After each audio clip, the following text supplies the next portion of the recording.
Always power the system down before removing any test jumpers to prevent accidental shorts and component damage.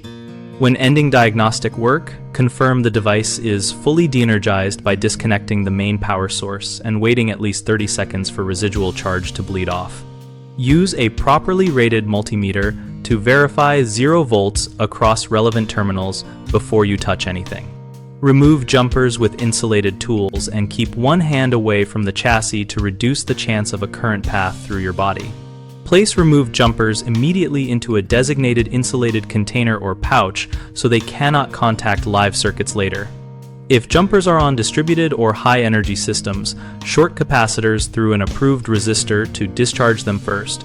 Do not attempt to discharge capacitors with a screwdriver. Finally, tag the work area and note jumper removal on your maintenance log so the next technician knows the system is back to normal configuration.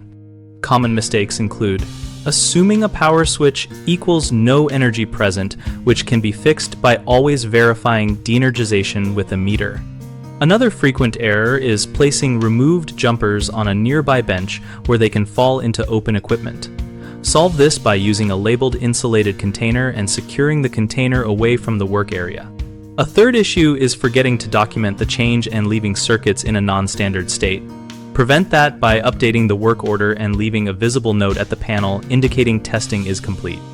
We maintain bighomeprojects.com to connect homeowners with local contractors when projects require professional help and to help contractors find work opportunities.